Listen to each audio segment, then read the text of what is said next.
Σε προηγούμενο μάθημα είδαμε πώς μπορούμε να κάνουμε συλλογή ψηφιακών δεδομένων από τα απολιθώματα. Είδαμε δηλαδή πώς μπορούμε να μετατρέψουμε ένα αναλογικό απολίθωμα σε ένα ψηφιακό απολίθωμα. Στο σημερινό μάθημα θα δούμε πώς μπορούν να αξιοποιηθούν αυτά τα ψηφιακά δεδομένα.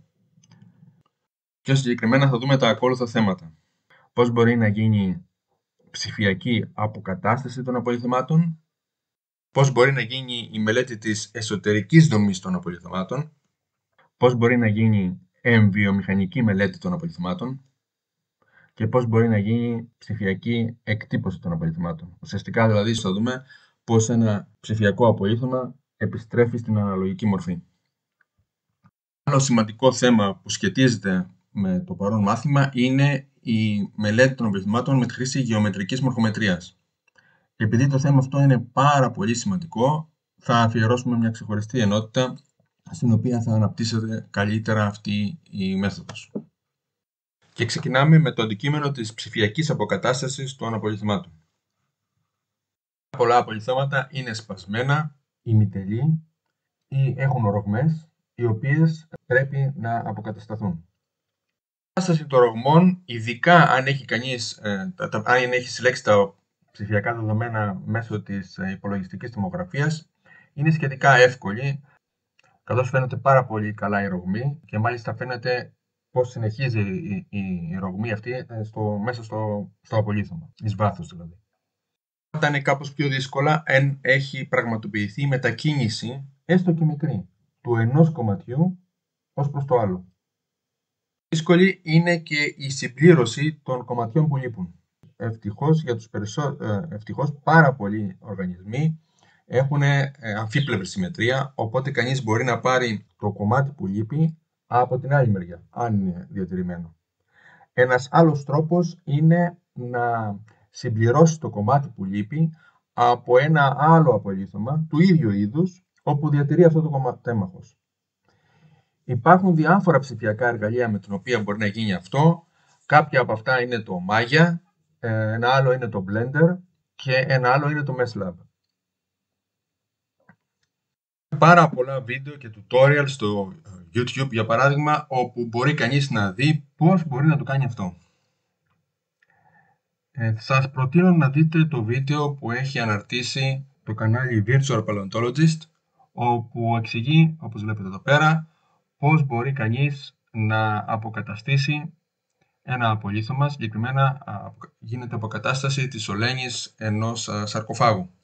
Το κανάλι αυτό, να σας πω, ότι έχει πάρα πολλά ενδιαφέροντα βίντεο που αφορούν την ψηφιακή παλαιοντολογία και αν κάποιος θέλει να ασχοληθεί με αυτήν, αξίζει τον κόπο να παρακολουθήσει κάποια από αυτά. Έχω βάλει το link στην περιγραφή. Η συμπλήρωση απολιθωμάτων είναι περισσότερο προβληματική εάν δεν μπορεί να βρεθεί ένα απολίθωμα του ίδιου είδους που να καλύπτει το κενό στο απολίθωμα που γίνεται αποκατάσταση, ή αν το απολίθωμα που έχει βρεθεί είναι πολύ διαφορετικού μεγέθους. Βέβαια, όλα αυτά τα λογισμικά που σας έδειξα δίνουν τη δυνατότητα να γίνει κλιμάκωση. Δίνουν τη δυνατότητα δηλαδή να μειωθεί το μέγεθος ενός αντικειμένου ψηφιακά, στον υπολογιστή.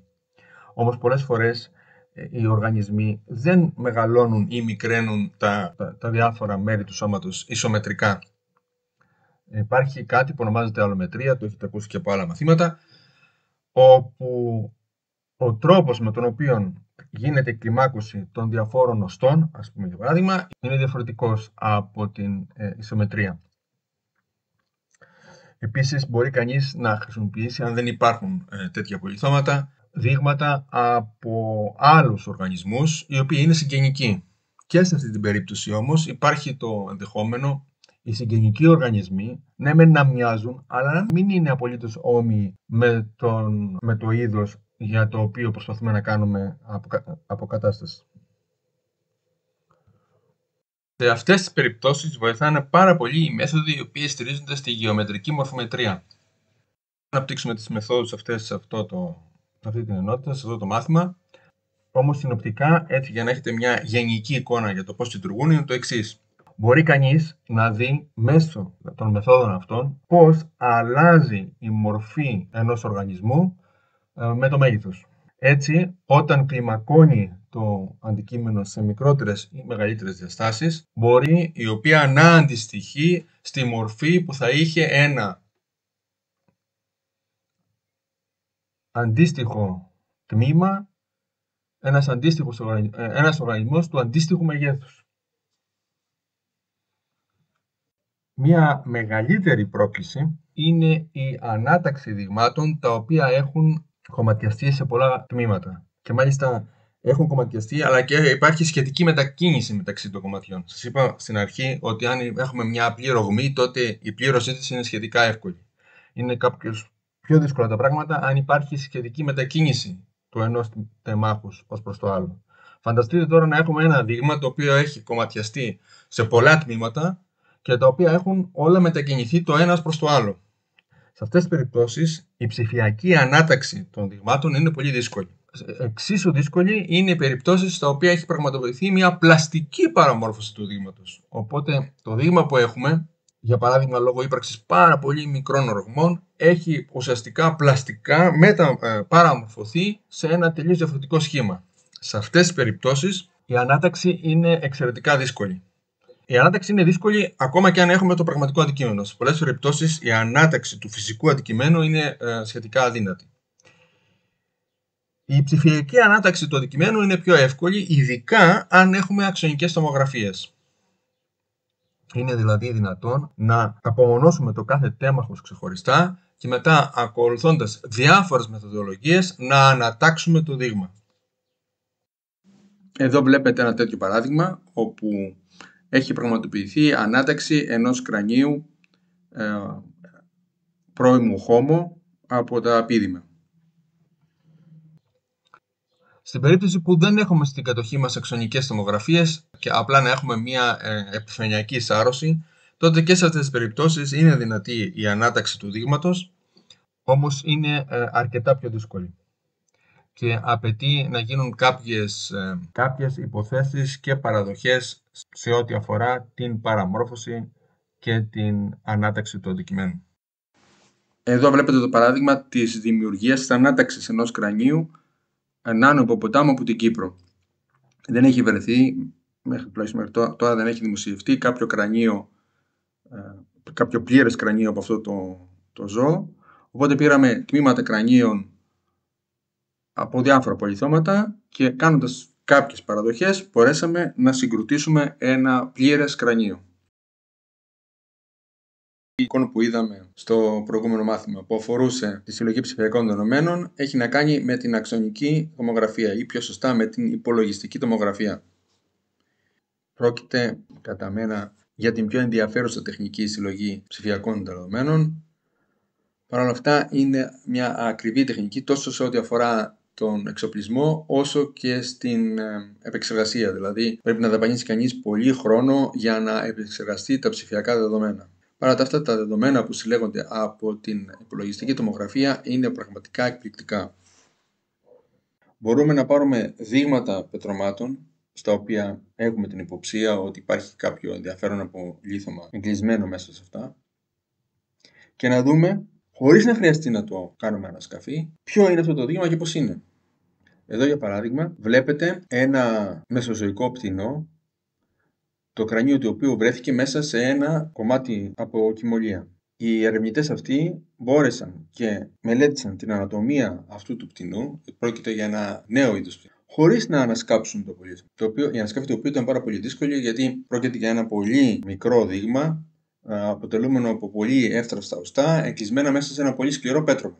Χρησιμοποίησαν λοιπόν αξονική τομογραφία, μικροτομογραφία λέγεται, για να μπορέσουν να δούνε πώς είναι η ανατομία αυτού του κρανίου. Και πράγματι διαπίστωσαν ότι πρόκειται για ένα νέο είδος μεσοζωικού πτηνού.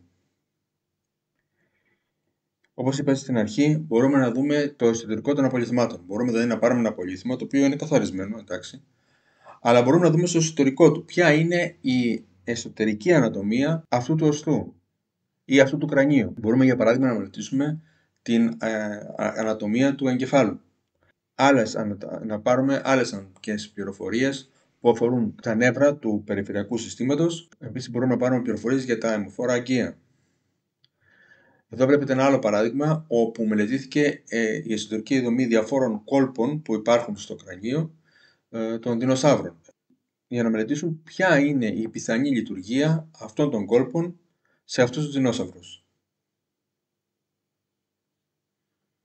Όλα αυτά τα πράγματα στο παρελθόν, για να λάβουν χώρα, έπρεπε να καταστραφεί, για να γίνει η μελέτη τους, έπρεπε να καταστραφεί μέρος του απολιθώματος. Έπρεπε δηλαδή οι επιστήμονες να κόψουν το κρανίο για να δουν και να μελετήσουν την εσωτερική δομή. Πλέον αυτό δεν χρειάζεται, γιατί με την αξονική τομογραφία μπορεί κανείς να δει στο εσωτερικό του κρανίου χωρίς να χρειαστεί αποχρεωτικά να το καταστρέψει. Μπορείτε να δείτε πάρα πολλά τέτοια παραδείγματα στο κανάλι του Whitmer Lab, που είναι ένα εργαστήριο, ένα από τα καλύτερα σε αυτές το είδους τις μελέτες, όπου ασχολείται βέβαια κυρίως με δεινοσαύρους, αλλά δεν έχει σημασία. Αυτό που έχει σημασία είναι ότι μπορείτε να δείτε πάρα πολλές εφαρμογές της αξονικής τομογραφίας, της υπολογιστικής τομογραφίας καλύτερα, στην μελέτη της εσωτερικής δομής των απολιθωμάτων. Το επόμενο αντικείμενο που θα αναπτύξουμε αφορά την εμβιομηχανική μελέτη των απολιθωμένων οργανισμών. Ξεκινάμε με την ανάλυση πεπερασμένων στοιχείων. Η ανάλυση πεπερασμένων στοιχείων είναι μια αριθμητική μέθοδος που χρησιμοποιείται για την προσομοίωση και ανάλυση πολύπλοκων φυσικών αντικειμένων. Μέσα στις μεθόδους αυτής, ένα συνεχές σώμα διαιρείται σε μικρότερα απλά στοιχεία, τα λεγόμενα πεπερασμένα στοιχεία, τα οποία συνδέονται μεταξύ τους με ένα πλέγμα. Στη συνέχεια εφαρμόζονται εξισώσεις που περιγράφουν τη συμπεριφορά του κάθε στοιχείου. Έτσι μπορεί να υπολογιστεί η συνολική απόκριση του συστήματος σε φορτία, σε θερμοκρασίες, σε παραμόρφωση. Η μέθοδος αυτή, για να καταλάβετε, χρησιμοποιείται πάρα πολύ στη μηχανική, στην αεροναυπηγική, σε τέτοιους είδους κλάδους. Το χρησιμοποιούν δηλαδή πάρα πολύ η μηχανική, ας πούμε οι αρχιτέκτονες, η πολιτική μηχανική. Εδώ βλέπετε ένα παράδειγμα όπου ανάλυση πεπερασμένων στοιχείων εφαρμόζεται σε μια κατασκευή. Η ίδια μέθοδος μπορεί να εφαρμοστεί στο φυσικό κόσμο. Για παράδειγμα, μπορούμε να εφαρμόσουμε ανάλυση πεπερασμένων στοιχείων για να υπολογίσουμε τις τάσεις που αναπτύσσονται στο κρανίο, για παράδειγμα στην περίπτωση εδώ που βλέπετε στο κρανίο ενός σαρκοφάγου, κατά τη διάρκεια της μάσης της. Για τον συγκεκριμένο υπολογισμό εφαρμόστηκε η μέθοδος ανάλυσης πεπερασμένων στοιχείων. Το κρανίο μέσω ενός αλγορίθμου διαιρέθηκε σε επιμέρους τμήματα, σε πολύ μικρά πεπερασμένα στοιχεία, και εφαρμόστηκαν οι ίδιες μέθοδοι οι οποίες χρησιμοποιούν οι πολιτικοί μηχανικοί για να υπολογίσουν την παραμόρφωση ή τις τάσεις που αναπτύσσονται πάνω στις κατασκευές. Στην προκειμένη περίπτωση, η μελέτη αυτή έδειξε ότι το λιοντάρι παρουσίαζε υψηλή δύναμη δακώματος, καλά κατανεμημένη στο κρανίο, ενώ αντίθετα το Smilodon, ο Σμιλόδοντας, είχε ένα κρανίο που ανεχόταν λιγότερη πίεση κατά το δάκωμα. Οπότε οι ερευνητές υπέθεσαν ότι το ζώο αυτό πρέπει να σκότωνε με ένα στοχευμένο δάκωμα στο λαιμό. Μια άλλη εφαρμογή, το θέμα με το οποίο θα ασχοληθούμε, είναι πώς μπορεί να γίνει εμβιομηχανική μελέτη των απολιθωμάτων κάνοντας χρήση ψηφιακών δεδομένων. Χρησιμοποιώντας οστά τα οποία έχουν ψηφιοποιηθεί στις τρεις διαστάσεις και δεδομένα από ανατομικές μελέτες, μπορεί κανείς να δημιουργήσει ψηφιακά μοντέλα με τα οποία μπορεί κανείς να πειραματιστεί. Μπορεί για παράδειγμα να δοκιμάσει αν το μοντέλο που έχει δημιουργήσει, το μοντέλο ενός σύγχρονου οργανισμού, κινείται με τον ίδιο τρόπο που κινείται ο οργανισμός αυτός στην πραγματικότητα. Μπορεί να δημιουργήσει μια ψηφιακή μαριονέτα την οποία να κινήσει αντίστοιχα, ψηφιακή μαριονέτα ας πούμε ενός απολιθωμένου οργανισμού, και να εξετάσει διάφορες υποθέσεις σε ό,τι αφορούν την κίνηση του οργανισμού. Η μελέτη αυτή μπορεί να γίνει με διάφορα λογισμικά, το OpenSim είναι ένα από αυτά. Επίσης μπορεί να γίνει, άλλες μελέτες μπορούν να γίνουν στη Unity, που είναι ουσιαστικά μια πλατφόρμα για τη δημιουργία παιχνιδιών. Εν πάση περιπτώσει, υπάρχουν διάφορα λογισμικά, ανάλογα φυσικά με το τι ψάχνει κανείς, χρησιμοποιεί και την ανάλογη εφαρμογή. Το τελευταίο πράγμα το οποίο θα προαναλύσουμε σε αυτό το μάθημα είναι η τρισδιάστατη εκτύπωση αντικειμένων. Οπότε έχουμε ένα αντικείμενο ένα πραγματικό απολίθωμα, το περνάμε σε ψηφιακή μορφή στον υπολογιστή και μετά έχουμε τη δυνατότητα να το ξαναεπιστρέψουμε στο φυσικό κόσμο μέσω της τρισδιάστατης εκτύπωσης. Η τρισδιάστατη εκτύπωση μπορεί να γίνει για πολλούς λόγους. Ένας απλός λόγος είναι απλά για να το έχουμε, για να το μελετήσουμε καλύτερα. Ένας άλλος λόγος είναι για εκπαιδευτικούς λόγους. Ένα αντικείμενο πρέπει να χρησιμοποιηθεί στην εκπαίδευση. Δεν μπορούμε να δώσουμε στους φοιτητές ή στους μαθητές το πραγματικό αντικείμενο, μπορεί να είναι πάρα πολύ σπάνιο, οπότε μπορεί να δώσει κανείς ένα ψηφιακό αντίγραφό του. Όπως ξέρετε, στα μαθήματα, στις ασκήσεις που κάνω εγώ, χρησιμοποιώ πολύ συχνά τέτοια αντικείμενα.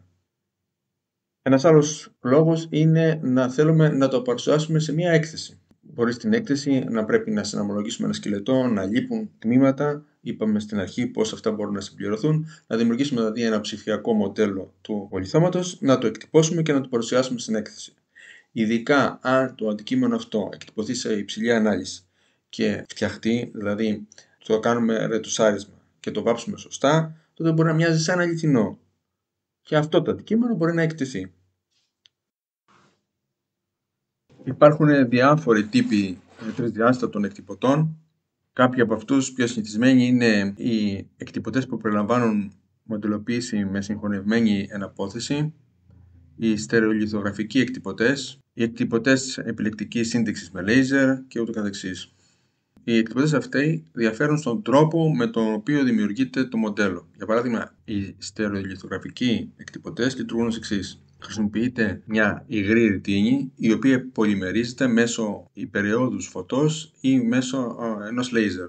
Όπου μέσα σε μια λεκάνη υπάρχει δηλαδή μια ρητίνη, αυτή βομβαρδίζεται από μια πηγή φωτός, στα σημεία τα οποία χτυπάει το φως, η ρητίνη πολυμερίζεται και δημιουργείται σταδιακά σιγά σιγά το μοντέλο.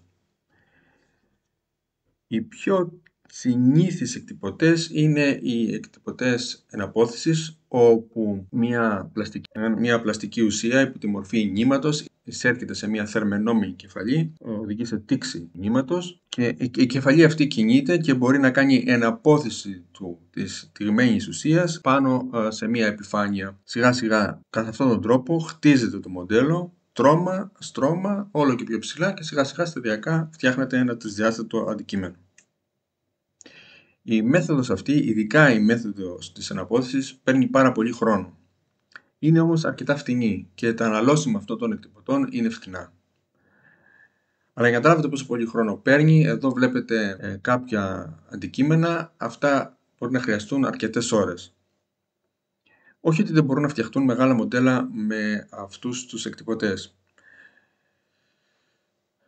Αυτό εξαρτάται βέβαια από το μέγεθος του εκτυπωτή. Η εκτυπωτική επιφάνεια των εκτυπωτών αυτών διαφέρει. Υπάρχουν εκτυπωτές που το μέγεθος της εκτυπωτικής τους επιφάνειας είναι μερικά κυβικά εκατοστά.